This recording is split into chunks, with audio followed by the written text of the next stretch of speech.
2020년 12월 25일 성탄절인 금요일 성경 묵상입니다. 본문은 누가복음 2장 1절에서 14절 말씀. 예수 그리스도께서 탄생하신 날입니다. 우리를 위하여서 이 땅에 오시고 우리를 구원하시기 위한 대속 사역을 위하여서 이 땅에 오신 그 구주 예수님의 놀라운 은혜가 여러분에게 충만하기를 기원합니다. 성탄 축하 예배도 제대로 드리지 못하는, 전에 경험치 못한 그런 상황 속에서 안타까움도 가지지만, 그러나 예수님의 탄생 기사를 묵상하는 기쁨이라도 여러분들이 충만하게 누리기를 바랍니다. 우리 예수님의 탄생 기사는 마태복음과 누가복음에만 기록이 되어 있습니다. 그런데 그 내용과 관점이 차이가 있습니다.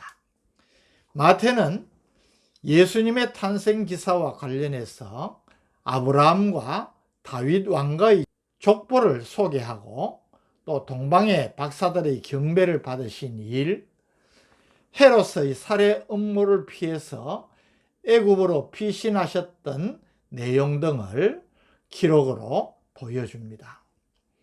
누가는 구주 예수께서 말구유에서 태어나신 일과 이 일을 찬송하는 천사들을 목도하는 목자들, 그리고 이 목자들이 베들레헴으로 와서 예수님께 경배한 사실들을 기록하고 있습니다.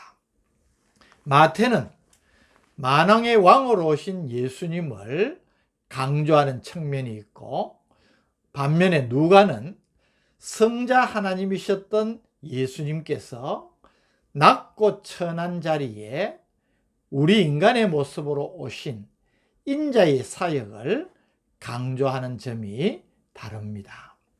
이런 맥락 하에서 오늘 본문은 예수님께서 베들레헴 말구유에 태어나신 것을 기록으로 보여줍니다. 1절 2절, 그때에 가이사 아구스도가 영을 내려 천하로 다 호적하라 하였으니, 이 호적은 구레뇨가 수리아 총독이 되었을 때에 처음 한 것이라. 때는 가이사 아구스도가 호정령을 내린 때로 굳이 특정을 하자면 주전 5년경이 될 것입니다. 가이사 아구스도, 케사르 아우구스투스, 이 사람은 제정 로마 시대의 최초의 황제로 주전 27년에서 주 14년까지 로마를 통치한 사람입니다. 본래 이름은 가이우스 옥타비우스입니다.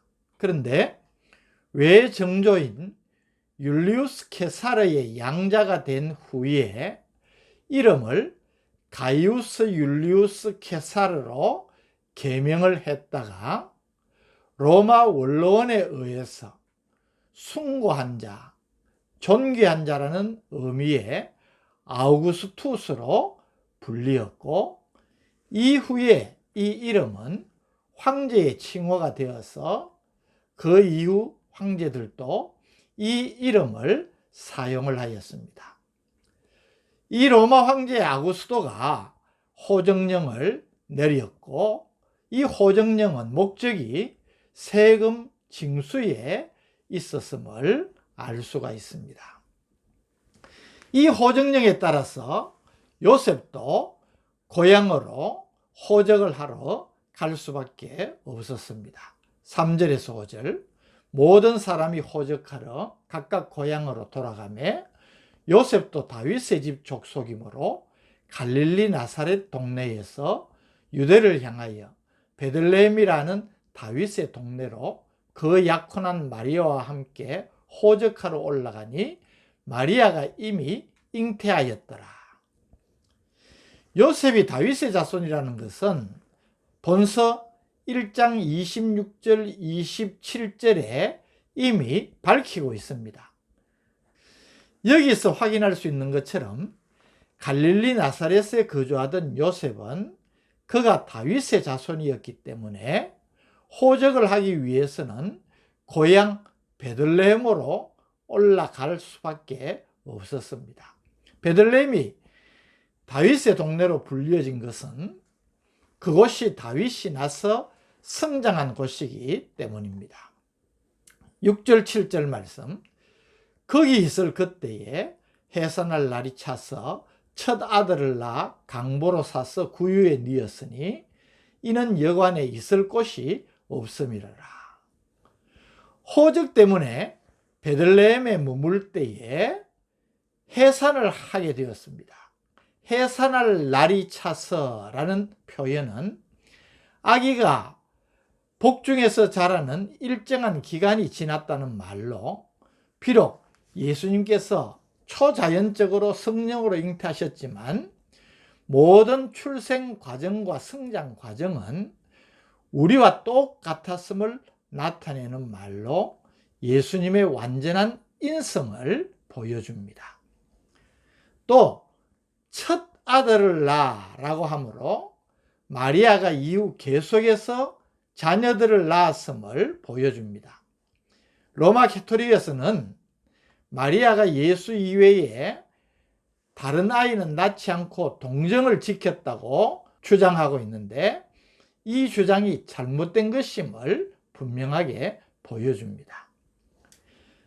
호적하러 몰려든 많은 사람들로 인해서 방을 구할 수 없어서 요셉은 말 구유를 빌릴 수밖에 없었고 예수님은 구유에서 태어나셨습니다. 만왕의 왕이신 예수께서 말 구유에서 태어나셨다는 것은 우리를 위하여서 비할 데 없는 낮아지심을 보여주는 것입니다. 8절에서 14절은 목자들에게 천사들이 나타나 구주의 탄생 소식을 알리고 찬양하는 모습을 기록하고 있습니다. 8절 9절, 그 지역에 목자들이 밤에 밖에서 자기 양떼를 지키더니 주의 사자가 곁에 서고 주의 영광이 그들을 두루 비추매 크게 무서워하는지라. 10절, 천사가 이르되 무서워하지 말라. 보라, 내가 온 백성에게 미칠 큰 기쁨의 좋은 소식을 너희에게 전하노라. 온 백성에게 미칠 큰 기쁨의 좋은 소식이 무엇이겠습니까? 11절이 보여줍니다. 오늘 다윗의 동네에 너희를 위하여 구주가 나셨으니 곧 그리스도 주시니라. 12절에서 13절 말씀, 너희가 가서 강보에 사여 구유에 뉘어 있는 아기를 보리니 이것이 너희에게 표적이니라 하더니 홀련히 수많은 천군이 그 천사들과 함께 하나님을 찬송하여 이르되. 14절, 지극히 높은 곳에서는 하나님께 영광이요 땅에서는 하나님이 기뻐하신 사람들 중에 평화로다 하니라. 우리가 너무나 잘 아는 말씀입니다. 이 놀라운 광경을 목도하고 천사들의 정언과 찬송을 들은 목자들은 베들레헴에 가서 아기 예수를 경배하게 됩니다. 오늘 본문을 통하여서 역사를 주장하시는 하나님을 깨닫고 또 감사하며 영광을 돌리게 됩니다. 갈릴리 나사렛에서 살던 요셉과 마리아가 베들레헴으로 갈 수밖에 없었던 것은 로마 황제 아구스토의 호적 명령 때문입니다. 황제의 명령이니 지킬 수밖에 없지 않습니까? 베들레헴은 나사렛에서 약 150km 떨어진 곳입니다. 당대의 도로 사정이나 교통수단을 생각하면 간단한 일은 아닙니다. 특히 출산을 앞둔 상황 아니겠습니까? 그런데 이들은 베들레헴으로 올라가야 했습니다. 놀라운 사실을 주목하게 됩니다. 이 일은 구약의 예언, 즉 말씀의 성취를 이루는 것이라는 것입니다.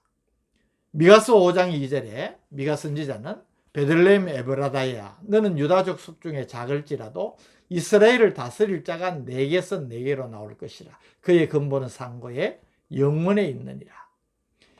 미가 선지자를 통하여서 주신 메시아 예언입니다. 하나님은 이 말씀의 성취를 위해 당시 로마 제국의 황제 아구스토의 마음을 움직여 호정령을 천하에 내리도록 하신 것입니다. 하나님만이 하실 수 있는 일입니다. 세상의 모든 역사는 하나님의 주권과 섭리 속에 진행됨을 우리가 알고 확신해야 됩니다. 14절의 천사들의 찬송, 지극히 높은 곳에서는 하나님께 영광이요 땅에서는 하나님이 기뻐하신 사람들 중에 평화로다. 이 말씀은 탄생하신 예수 그리스도의 구속사역의 결과를 보여줍니다. 하나님께서 가지신 구원 계획의 성취로 하나님께는 영광을 돌리고 땅에서는 그리스도로 말미암아 구원받은 자들이 하나님과 화목하여 세상이 줄 수 없는 완전한 평화를 누리게 된다는 것입니다. 이 일을 위해서 예수님께서, 성자 하나님께서 낮아지셔서 이 땅에 우리와 같은 육신을 입고 오신 것입니다. 이것이 성육신의 놀라운 의미입니다. 그것도 말 구유에 나셨습니다.